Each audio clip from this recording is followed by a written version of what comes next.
Nagbabalik na naman ang inyong tagapaglingkod ng mga balita at pawang katotohanan lamang. Naging mainit nga na usapin sa mundo ng social media. Sa gitna ng matinding kontrobersya, umugong ang balita na si former President Rodrigo Duterte ay posibleng huliin ng mga otoridad dahil sa mga aligasyon ng maling paggamit ng pondo. Ayon sa mga ulat, may mga kulang sa ebidensya na magpapatunay sa direktang pagkakasangkot ni former President Rodrigo Duterte. Ngunit may lumutang na impormasyon na ginagamit di umano ni Kuting ang malaking halaga ng pera sa isang hindi pa malinaw na transaksyon.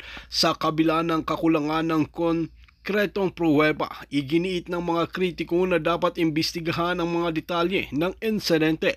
Samantala, maring itinanggi ng kampo ni former President Rodrigo Duterte ang mga paratang at sinabing isang paninira lamang ito upang sirain ang kanilang pangalan.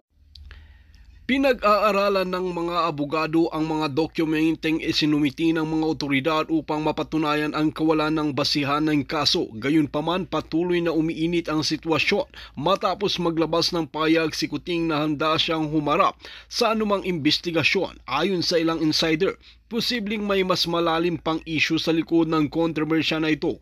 Nagpatawag na ng emergency meeting ang mga kinauukulan upang talakayin ang sitwasyon at ang mga posibleng hakbang na gagawin. Lumalakas din ang panawagan ng publiko na magkaroon ng transparency sa pag-usad ng investigasyon. Sa kabila ng tensyon, nananatiling kalmado si former President Rodrigo Duterte at sinabing handa siyang sumugod sa anumang legal na proseso. Nilinaw din niya na wala siyang kinalaman sa mga aligasyon laban kay Kuting. Ang tanong ngayon ng publiko, sino ba ang may tunay na kasalanan at hanggang saan aabot ang investigasyon? Ang mga susunod na araw ay magiging critical sa paglalantad ng katotohanan. Sa likod ng kontrobersya, magtatagumpay kaya ang hustisya o mananatiling misteryoso ang katotohanan? Ayon nga kay former President Rodrigo Duterte na handa niyang harapin ang anumang akusasyon at mga kaso na isasampanga laban sa kanya.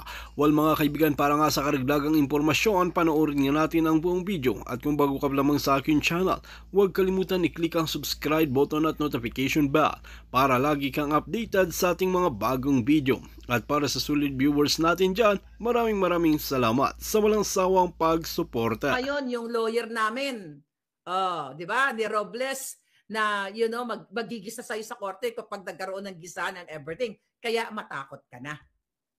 Diyan ka nagkakamali, buha ka ng inakali Satanas. Kahit sino pang kisihodang sikat na mga lawyer, di ba, ang kukunin ninyo sa ngalan ng salapi ng bayan, lahat ng mga fabricated crimes, mga 4K, mga kaso. Dahil yung isa mismo na kaso, inamin ng taong ito mismo sa kaibigan niya, I have evidence, na ikaw ang magpupondo, na ikaw ang magbabayad sa mga legal fees para lang ako ay harasin dito sa Pilipinas. Na underestimate mo ang alindog ko. Akala nyo kasi mababasura lahat, madidefault lahat ng cases nyo. At ako, kaluluoy si Marlica, walang pira, ganyan. So nina-underestimate nyo yung tao, yung alindog ko, na yan ang palabas si Marlica, magbayad ng $2 million, Una nyong attempt, bagsak agad kayo, di ba? Dismissed with prejudice. Pangatlo, I'm still fighting it, mga palangga. Kasi ito ay purely harassment ni Lisa Tanas para tumahimik ako. And now, ito ang bunganga ni Marlica. Naman. May balita na naman na bago si Maharlika. Na, allegedly, Lisa, kasi hindi pa natin totally 100% ma-confirm na may kasama kang nagurgur dahil sa pagtira ng pulburon. Kumusta naman? Kinaakala ninyo ha? Hindi nyo agad-agad matatransport yung katawan ni girl or ni boy. I cannot confirm right now, girl or boy, darling. But some of you, you know it. Right? Ito yung dahilan, mga kababayan, kung bakit si Maharlika, bakit ang mga vloggers ay gustong kasuhan, imbitahan sa kadyutahang TRICOM na yan para patahimikin kami. Lalo yung bunganga ko, gusto nilang gupitin. Diba? May assassins na nga si Lisa Tanas. Kasama yan sa mga kaso ko. Putang ina nyo. Hanggang sa huling hininga ko, hayop ka, Satanas. Kayo 10 na mga kasamahan nyo, hindi ko kayo uurungan. Kung lalaban kayo ng patas, kung kailangan ibuwis ko ang buhay ko, pero sayang naman yung buhay ko, di ba? Di ba sila na lang magbuwis ng buhay sa kanilang mga kasatanas, di ba? Siyempre, di ba? Kasi yun ang gusto nila, gurgurin ako, talagang para tumigil na dahil isa lang naman ako sa walang takot na nagsasabi dito sa mga impormasyon na nakakarating sa atin. Now, next. Yung pakalat nilang kasinungalingan tungkol kay Pangulong Duterte na may ICC and everything. ICC warrant of arrest. Okay? So, itong mga nangyayaring ito, saan ba ito nagsimula? Kay Maharlika to eh. Dati magkaalyado pa si Inday Sara at saka si Bangag. Kaso lang nakita na ni Inday lahat ng kababuyan. I started speaking up since August 2022. Actually, nung Abril pa lang noong 2022, sinabi ko na kay Liz Satanas, binilagay ko yun sa vlog. sa vlog ko, di ba? Na sabi ko sa kanya mismo, through text, napapaligiran ka ng ahas. Yung pala ang buwaka ng ina, siya pala ang pinuno ng ahas, pinuno ng smuggler, pinuno ng kidnapper, at yung kidnapping video palapit na check ko na lang kanina, napuyat ako, hindi ako nakapag-vlog kagabi kasi inaayos ko yung aking video para i-present sa inyo ng bonggang-bongga. Ang dami na, hukbong sandatahan. Gumising na kayo, announce si Pangulong Duterte ngayon, ang plano nila, aarestuhin nila sa aeroplano, pagbaba pa lang sa aeroplano o sa airport pa lang. Sa airplane pa lang, tandaan niyo, bukas alas 6, bukas alas 6 ng hapon, dyan sa Pilipinas, darating ang Pangulong Duterte. Nakatanggap tayo ng information, pinayagan naman ako ng ating informante na ipapakita ko sa inyo. Alright, ito. Mula sa PNP Criminal Investigation and Detection Group, Region Field Unit 9. Alright? So ngayon mga palangga, meron silang inirelease, at ito nakarating sa ating informasyon, meron silang inirelease na alias warrant of arrest against kay Vic Danao. Okay? Si Danao. Okay? Si Vicente Danao Jr. at 80 others. Here we go. Pakita natin. Kita mo yan? March 6. Alright. March 6. Okay. Philippine National Police. Okay. Basahin ko Ayan, pakita ko lang para makita nyo na legit yung pinagngangawa dito ni Maharlika. Papaliwanag ko sa inyo kung ano to. Kung ano ang motibo nila. Ang sabi dito, reference memorandum from CIDG dated March 5, 2025 with above subject and CMC 22701 with subject revised target output policy. This pertains to the forwarded alias warrants of arrest against Vicente Danao and 80 others issued by various courts. Okay? Ang tanong, sabi ito, in this connection, you are directed to implement the said warrant of arrest and submit a report to the issuing court whenever an arrest made. Further, be reminded to strictly adhere to the rules and regulations pertaining to this matter. Pinirmahan ni Arjun Luwig. Ang tanong, mga kababayan, ito, in-inform ko lang sa inyo ang mga impormasyon na galing sa ating mga puting ahas. Ang sabi dito sa akin, ma'am, good evening, ito po yung info. Sabi niya, may warrant po si PRRD. Okay? Na kapag paglapag sa airport ay dadamputin siya. At di ba hindi naman nakalagay ang pangalan niya dito? Danao and 80 others. Okay? 80 others mga palangga. So ang nabigay sa ating impormasyon kasama allegedly si Pangulong Duterte sa 80 others. Very reliable source ito. Ngayon, I don't know kung alam na ni Pangulong Duterte ito kasi mainit-init ito mga palangga. Kaya nga nagising ako na maaga, tapos nagbasa-basa ako ng bonggang-bongga, although nakatulog naman tayo. Ngayon, mga kababayan, itong warrant of arrest na to, alright, tignan natin. Itong warrant of arrest na to, ito daw ang gagamitin nila para what? Arestuhin ng Pangulong Duterte. Kaya nga, posible ba ito? tignan natin, baka meron silang nakaipit na papel na fabricated. Okay? Kasi ito yung trump up, ano to what do you call it? Warrant of arrest. Ito ay mga gawa, mga ano nila, mga gawa-gawa nilang mga kaso laban dito sa kay Pangulong Duterte kasi mga kababayan ay gusto talaga nilang matagal na nilang gustong arestuhin ang not arestuhin. Matagal na nila gustong burahin ang mga Duterte sa mapa ng Pilipinas, sa political spectrum o political arena, mga palangga. Kasi ito ay mga trump-up charges na tinatawag, right? Mega warp. Ito ay mga gawa-gawa. Magaling si Lisa Tanas dito. Ulitin ko, sa kakilala pa lang sa akin, ako ay ginawan ng mga fabricated crimes. Katulad ni Distressed Mother, katulad ni Harry Roque, katulad ko, di ba? Hindi ka natin alam, baka pinailan si Pangulong Duterte ng mga case na ibang address. Kasi ginawa ni Lisa Tanas yan.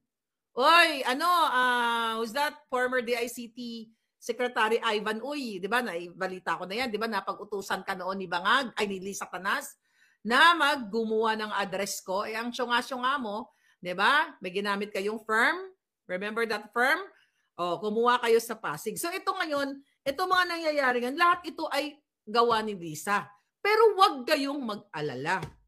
Kasi sa mga nangyayari ngayon, mukhang tayo ay napapaboran ng tadhana o napapaboran tayo ng Diyos if you are a believer. 'Di ba? Sa mga pangyayaring ito, lalo na dito sa pagkamatay ng isang taong ito. So ngayon, ano ang gagawin ng taong bayan kapag dinampot nila si Pangulong Duterte bukas alas 6 ng hapon diyan sa airport? Ang gusto ko lang linawin, wala pong ICC warrant of arrest kay Pangulong Duterte. Pero yung information na nakarating sa atin ay local warrant of arrest. Meaning, Pilipinas, gobyerno ng Pilipinas ang nag-issue ng warrant of arrest doon kay Danao and 80 others. So yan, ano ang gagawin ngayon ng mga hukbong kapulisan, hukbong sandatahan na may paninindigan na ginawa o gagawin pa lang ng dati nyong boss or commander-in-chief na binigyan kayo ng dignidad. Pinataas ang inyong mga sweldo, nagkaroon kayo from butas-butas na boots, binigyan kayo ng kalinga ng Pangulong Duterte. Paano ninyo ngayon, at yung mga kababayan, kayo, paano nyo ngayon tanggapin o approach itong mga trap-up charges, mga fabricated charges o crime, kung anong pinagagawa ditong gobyerno ni Lisa Tanas, where in fact, kung ito ay mapatunayan, ang pagkategi dahil sa pulburon ng kasama nila, malinaw pa sa sikat ng araw kung sino talaga ang dapat na gurgurin o ikulong, gurgurin sa kanilang pwesto. Pero natutuwa ako, excited ako sobra na makakuha tayo ng papel, okay, ng report sa coroner's office. Kasi hindi ito mapagtatakpan ni Lisa Tanas. Hindi niya pwedeng bayaran ang Beverly Hills Police. Kasi malaking issue ito. Kapag nag-attempt ka, Lisa Tanas, na bayaran, lalo na ngayon Trump administration, noon baka pwede nyo pang magawa ng former administration kasi, 'di ba? Kayo, ganyan kayo. Pero ngayon, 'di ba, hindi ka nga pinapansin. Pumunta ka sa event ni Lara Trump, wala ka naman picture with Lara Trump. Mukhang hindi ka naman kinausap.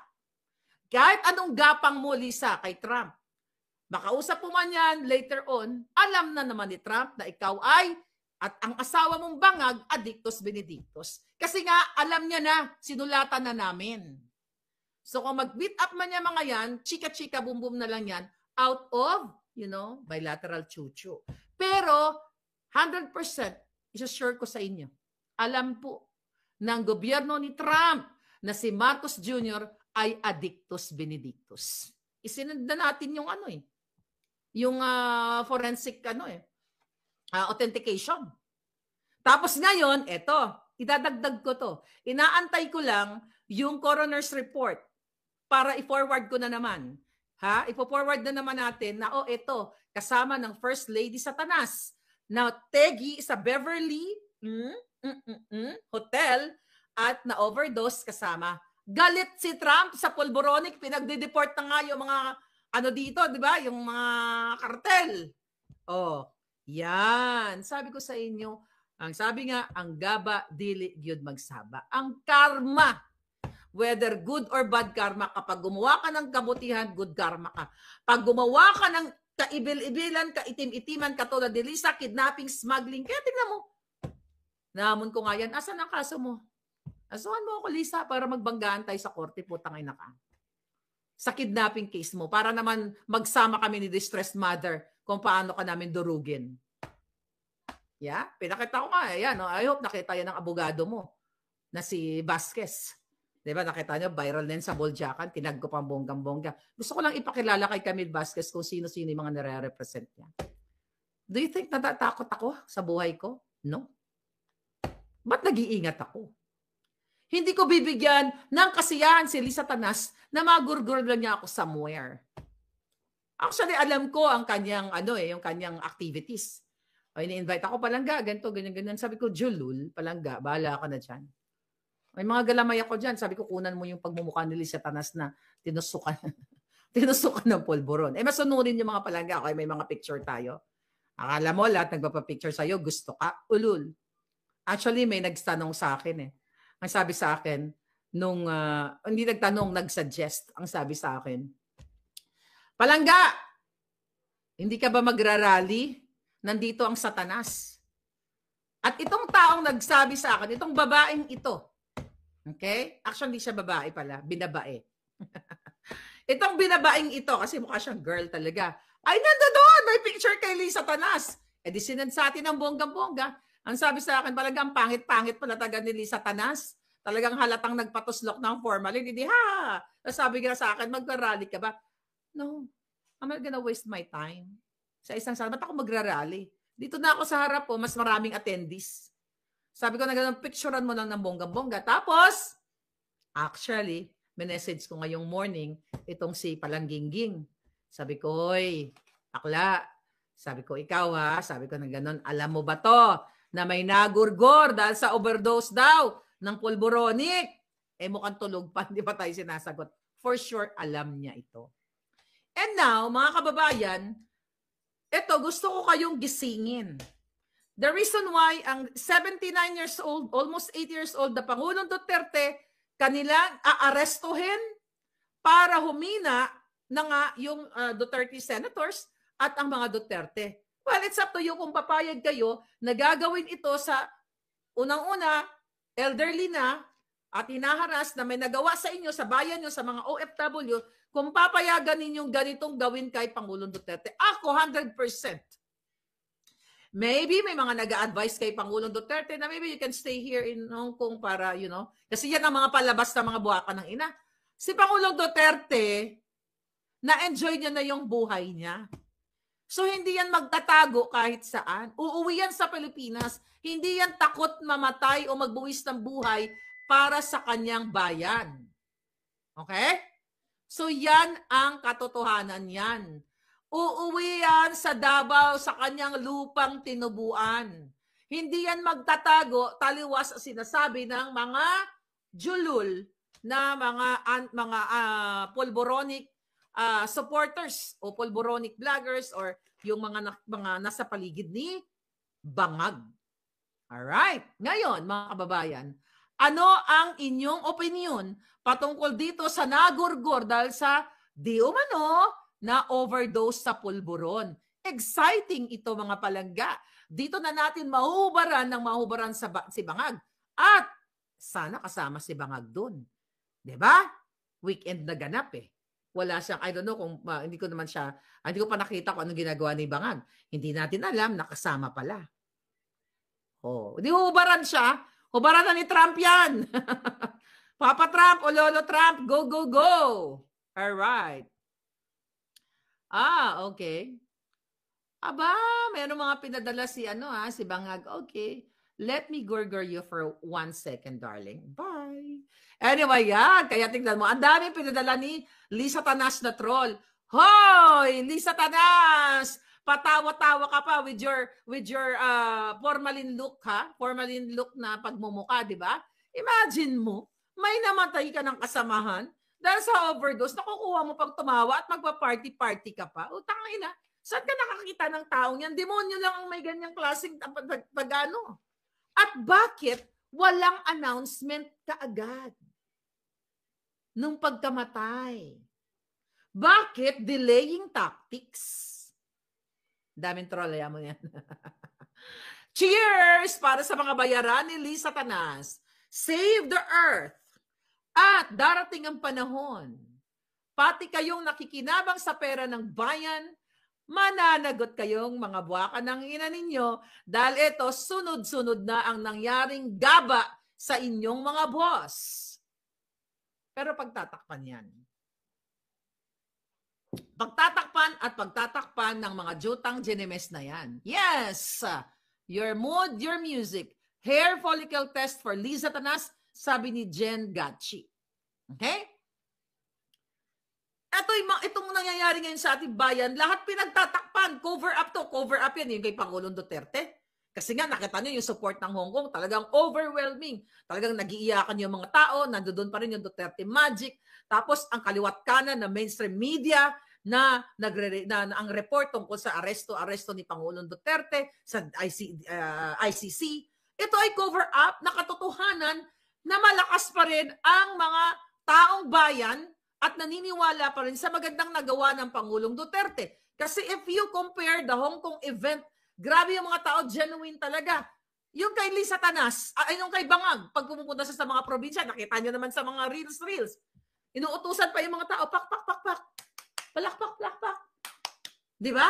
Doon sa Hong Kong, inuutusan ba yung mga tao pumapalakpak? Galing dito sa puso nila yung kanilang suporta. Lee Satanas, yung mga kasama mo sa party dito, bago na tegi yung kasama ninyo. Karamihan doon kakilala ko. Kaya lang pumunta doon. Actually, isa ko pang kaibigan, nag-send pa din ng picture. Palangga. Hindi ako nag-traidor sa'yo, ha. Ayan, kinuha ko ng picture ng pangit. Sabi niya. Hindi ka lang. Hindi, inedit ko na. Malalaman kasi kung sino siya. But anyway, sinadya sa akin, ayan na, hindi ako nag-traidor sa'yo, Palangga. Sinunod lang kita. Sabi niya, kinuhaan ko ng pagkapangit-pangit na picture si Lee Satanas. Post mo sa FB. Ayan, pinost ko. Diba? Hindi lahat ng nakapaligid kay Lee Satanas ay natutuwa sa kanya.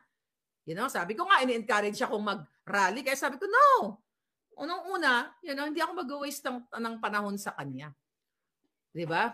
Enough for that rally. The real deal is here. Andyan kayo, naaabot ko kayo worldwide. At dapat na meron silang mamaya, kasama niya yung assassins. Okay? Wala naman akong presidential, not presidential. Wala naman tayong kakayahan para magbitbit ng isang batalyon para makipagdang-bang-bang sa kanyang mga assassins. Kung meron ako, why not? Pero I'm not gonna waste my money and time para pumunta doon sa kanilang event. And that's not me na manggugulo. No. Hindi pa ba sila nagugulo natataranta, umiikot ang tumbong nila sa mga expose? Hindi pa ba sila nagugulo, mihanan? Kaya nga sila nag-last resort to gurgurmi. So yan yung katotohanan, mga kababayan. Kaya talagang dapat ninyo tong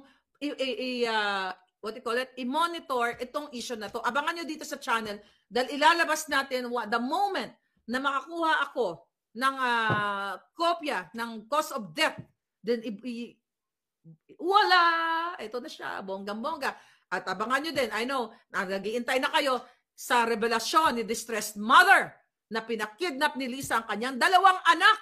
My God, mga kababayan, sa dami ng expose ko, do you think, ulit-ulitin ko, magsasabi ako dito na nagpakidnap si Lisa na hindi totoo? Andiyan na yung video. Millions and millions viewers na yan. Kaya nga gusto ko ipagurgur eh.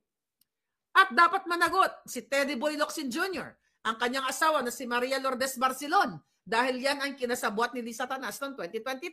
Ano pa? Tangay na, kabamawa kayo sa bayan nyo eh. God save the earth. God save the Philippines. Correct? I think, sabi ni Vega Warp, Madam Maharlika, I think whether ayon sa batas or against the law, General Diwata will arrest Tatay Digong. The same way Palaka did sa KOJC. Yes, alam naman natin Palangga. Tama yan na against sa batas. May batas ba silang sinusunod? Wala nga silang batas na sinusunod. So kaya nga dapat panindigan ang mga bruskong sandatahan kung saan sila kakampi. Sa Adictus Benedictus, sa bangag na presidente na recently sangkot ang kanyang asawa dito na may kasamang nagurgur dahil sa allegedly na overdose. Again, the moment na makakuha tayo ng dokumento, una kayong makakaalam mga hitad. Right? Ano pa mga eksena? Nakakaawa kayo. Kahit galit kayo kay Duterte, gusto niyo ba ang presidente niyo bangag? Oh. Oh my God. Okay, sabi ng friend ko, okay Palangga, kukuha tayo ng ibang information. Kasi kumukuha ako ng mga anggulo, na ibang excuse me, na mga ibang information, baka may picture, baka may video doon sa pagkamatay o pagka-OVD nito. Definitely. Okay. Here we go again. Dito, hindi makakatakas ang mga nakapaligid kay doon sa taong yon. Why? May CCTV yan. Hindi yan pwedeng nakawin. Dahil, di ba, sa Pilipinas, pwedeng dukutin ni Lisa Tanas ang CCTV. Sa Amerika, lalo na dito sa prominent hotel na yan, I've been there. Pag feeling ko mag-social climbing, magkakapi kami. Sabi ko, anak, gusto mo mag-social climbing? Sabi ng anak ko, saan, mama? Sa Astoria or Beverly Hilton or the old Beverly Hills. Si anak ko social climber din. Sige mama. Oh, so magkape-kape kami. Anak, hanggang 100 lang ako ha. O magkape lang tayo at saka cookies, di ba? Para social tayo. Mga ganon. So I've been there. O, di ba? So yun yung mga eksena mga. Hindi pwede. May mga CCTV yan. Hindi yan pwedeng nakawin ni Lisa Tanas. Hi, Kathy. How are you? Are you here? Congratulations to your Hong Kong event, ha? You're so gorgeous like me, darling. Hi, nako. Na-miss ko yun. Inibet ako ni Kathy doon. At ng mga palangga sa Hong Kong. Pasensya na kayo palangga kasi the fact na may konting hagrak pa ako mula sa akin travel from Europe. So sabi ko kay Kathy, at marami tayong mga eksena, kailangan magtrabaho para balik sa Amerika para makabawi naman sa ginastos namin. Di pa nga kami bayad doon sa friend namin. Nagkukwentahan pa nga kami, nagastos mo sa ganito, sa ganyan-ganyan. O, yun. Anyway, pero excited talaga ako na malaman ninyo yung cause of death. Alam nyo, sa nangyayari ngayon, ito yung mga media, like yung The Manila Times, puro kayo dapat ang pinapatawag talaga eh. Kayo dapat ang pinapatawag dyan sa what? Sa TRICOM, sa HUADCOM na yan. Dahil kayo talaga ang pasimuno sa PCO, si J. Ruiz, ayan, nakalimutan nyo na. Yan yung mga issue na gusto nilang pagtakpan na si J. Ruiz ay nakakuha ng 206 million na kontrata sa gobyerno ni Lisa Tanas with the help of Robles dyan sa PCO. Ito yung mga issue, mga kababayan, na pinagtatakpan 206 million ang nakuha niyang kontrata. Tapos sinasabi niya, hindi siya part ng company na yan. The fact na siya pumirma, authorized representative siya bago siya nag-assume ng Secretary of PCO. Tapos yung tinatarget nila si Sara. Ito yung mga issue na pinagtatakpan nila, Vicecam, PhilHealth. Sabi ko nga, kahit galit kayo kay Duterte, magalit na kayo. Sige, ipusos nyo lahat ng puot kay Pangulong Duterte. Pero hindi kayo nagagalit dahil ninakaw ni Marcos ang 60 billion sa PhilHealth pa lang na pinababalik sa kanila ngayon. Ayaw nila magpaliwanag. Hindi kayo galit kay Marcos.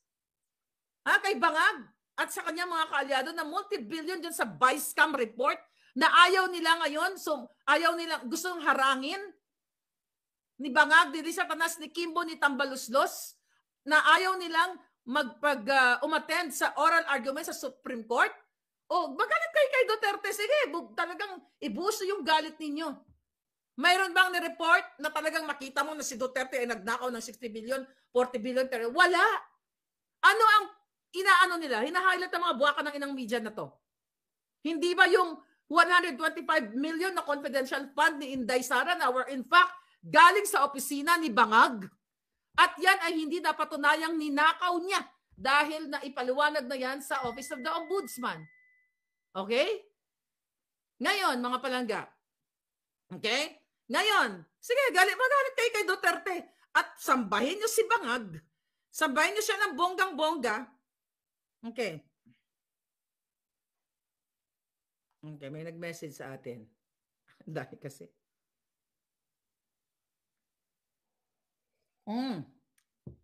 Sino to palangga? Okay? Okay, may nag-message. Mamaya na yan, bago. Ngayon, mga kababayan, this is not about Duterte. This is about your future ng inyong mga anak, ng mga kaapo-apuhan. Gas-gas na yan, naririnig ninyo. Pero kung gagamitan nyo ng utak, kung galit kayo sa magnanakaw, okay, fine, pareho lang tayong galit sa magnanakaw. Granting na si Inday ay kumuha ng 125 million, okay, sa inyong mga kasinungalingan, bakit hindi kayo nag-aalsa o nagagalit sa 60 billion na kinuha na pondo sa PhilHealth? Hindi kayo nagagalit sa 5,500 flood control? Hindi kayo nagagalit na adikto si Marcos Jr., ayaw mag-hair follicle test? Hindi kayo nagagalit dito sa mga smuggling na ginawa nila? Hindi kayo nagagalit sa pulburon na nahuli doon sa Alitagtag na wala na? Hindi kayo nagagalit sa mga appointees ni Bangag na walang proper documentation, wala ikinubli sa bayan katulad ni Michael Ma? Hindi kayo nagagalit. Pero kay Duterte galit kayo. 'Di ba? Alam ko konti lang naman kayo. Alright, 'di ba? Gusto ko lang gisingin ng utak nyo. Kung matino kayong mag-isip, tayo pare-pareho galit ako kasi magnanakaw. Pero tahimik kayo sa ninakaw ni Marcos. Tahimik kayo sa pagiging addict niya. So saan kayo galit? Personal ang galit ninyo. Matabil man ang dila ng ating Pangulong Duterte, pero nung panahon niya, binigyan kayo ng peace of mind na makalakad kayo sa kalsada nang hindi ka kaba-kaba na dudukutin. Nagkaroon kayo ng peace of mind, lahat kayo na in and out sa country na hindi kayo tinamnan ng bala. And now, pinahuli na daw nila, pinatanggal na daw yung 3. I hope hindi lang yung sa media nang nilabas. Baka mamaya, inilabas sa media na hinuli, tapos pinalabas din later on. Ganon ang laro ng Bangag. O sige, para sabihin natin, na ginagawa ng Marcos administration, yung ano nila, tanggalin natin yung 3 yan. Yung nagtanggang panimbala dun sa matanda na traveler, pumunta ng Vietnam. Tapos after nila maibalita, burahin na palabasin na yan. Ganon maglaro si Bangag. Pero nung panahon ni Duterte, ang sabi ng ngangabel si Duterte, utangan nyo, kapag may nagtanim pa ng bala, ipapalunok ko sa inyo. At na-experience nyo yon kung paano maging smooth ang in and out sa sa airport na hindi ka kakaba-kaba at walang nangingikil sa'yo. Kaya dilaw ka man, pula ka man, puti ka man, na-feel mo yan from 2016 to 2022. Kasi na-feel ko yan nung umuwi ako dahil ayaw tumanggap kinuwento ko ayaw tumanggap ng airport yung mga porter doon na ayaw magtanggap kasi ma'am, ayaw po ni Pangulong Duterte yan. Di ba kinuwento ko sa inyo na binilot ko ng bonggang-bongga, binilot yung $20, di ba? Ano ba to? Yung $20, ginanyan ko. Okay, dahil ayaw na, kasi gano'n naman talaga ang alindog ko kahit saan, kahit hindi Pilipino. Ginanon ko, sabi ko, kuya, galing yan sa akin. Hindi yan magagalit si Duterte. Hindi naman yan nakikita, tsaka galing yan, hindi ka naman nangingi sa akin. That's true. Personal experience ko yun. Di ba, kinuwento ko pa sa inyo, pagpunta ko sa CR, mayroong staff.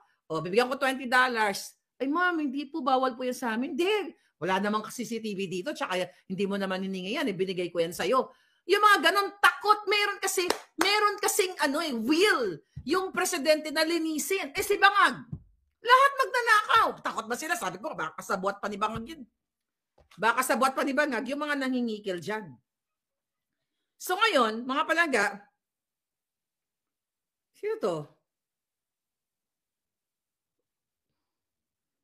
Okay. I see. Okay. So mga kababayan, may dadagdag tayo dito sa pulboronic. Meron daw kasama, wait.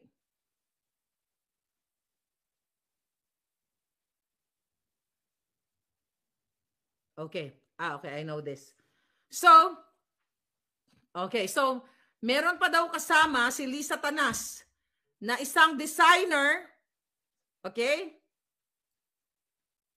na isang designer na Okay, designer. Okay. Ito ano to ha, pumapasok na ano na oh shit, sabi ng gym ko magpumunta na raw ako, tumigil na raw ako. Biglang nagpapap. Na isang designer na kasama ni Lisa Tanas, okay? Well, ito money laundering at kasama doon bago namatay si itong taong ito bago na overdose. Grabe. Pero ipaprocess natin to mamaya mga information, atak-atak. O nga pala, nag-pop up na to pala. 11 o'clock. Mag-ano pala ako. Sabi ng gym ko, oy, pumunta ka na dito para pumayat ka at hindi ka maging butod katulad ni Lisa Tanas. So, ina-alert ako. But anyway, mga kababayan, I hope, abangan nyo ang mga susunod na mga impormasyon na ibibigay natin.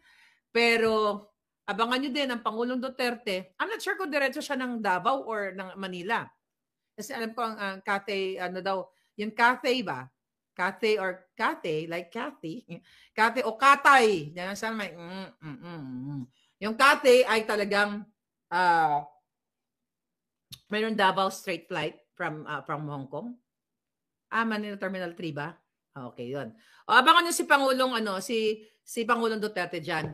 Ngayon pa man, mga palangga, huwag niyong alis. Yun dun sa mga nanonood sa akin, mga vloggers, paki-echo ito. Itong namatay sa over D. Okay? Maganda to. Diba? Maganda tong usapan na to. Hindi sila makakalusot dito sa Amerika. Kasi ulitin ko sa kapapasok lang, 7 hours bago nila na-report sa authority. Kaduda-duda to. Baka iniisip nila, baka pwede nilang itakas yung bangkay pa uwi kung nakasakay sila sa private plane or whatever. Baka isipin nila, hindi naman nila malalabas dun sa Beverly Hills Hotel. Di ba? Hindi ba ilalabas sa Beverly? Di ba? Kasi nga, may mga CCTV, di